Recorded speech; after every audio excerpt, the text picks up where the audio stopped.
Arcadia adalah film bergenre horor dan dibintangi oleh Nicolas Cage. Film terbarunya ini disutradarai oleh Benjamin Brewer, dibintangi juga Jayden Martell, Maxwell Jenkins dan Sadie Soveral.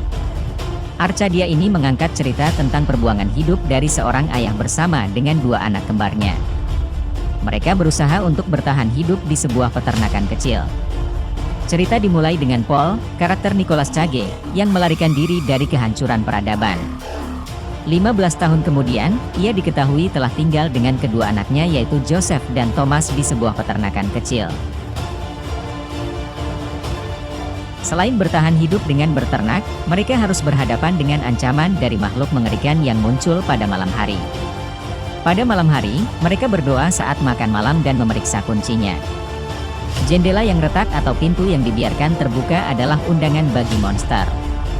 Ada kelembutan dalam adegan-adegan ini, yang menunjukkan berbagai tingkat keintiman dalam keluarga saat mereka harus melindungi satu sama lain. Dengan skenario yang ramping, Arcadian tidak menawarkan banyak hal dalam hal plot atau pembangunan dunia.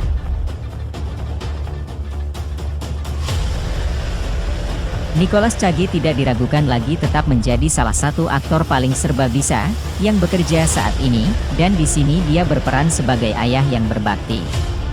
Ia mencoba yang terbaik untuk menjaga putra remajanya tetap hidup di dunia pasca-apokaliptik yang berbahaya. Ini adalah peran yang bagus untuk Cage, dan penampilannya yang lebih tenang menjadi pengingat akan jangkauan hebat yang masih ia miliki.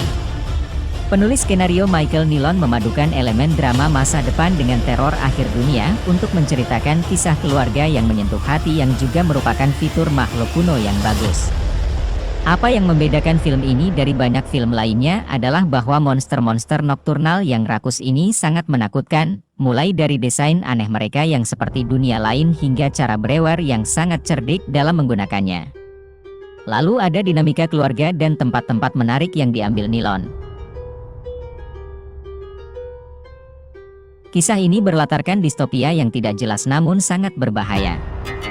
Tidak banyak yang terungkap tentang dunia selain adanya bencana lingkungan yang mencemari udara dan air yang mengakibatkan keruntuhan masyarakat.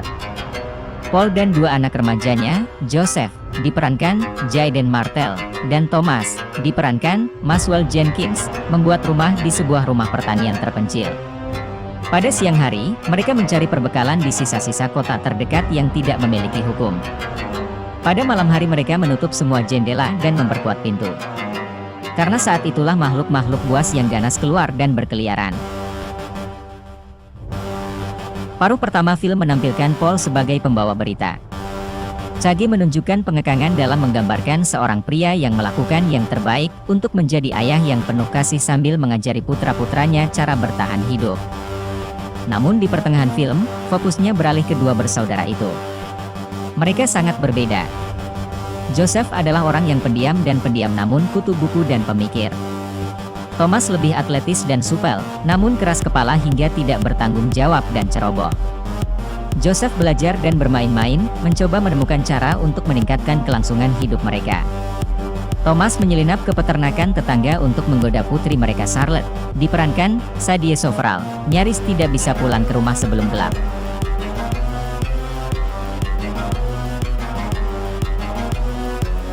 Suatu malam, kecerobohan Thomas memicu serangkaian peristiwa yang selamanya mengubah kehidupan keluarga ini.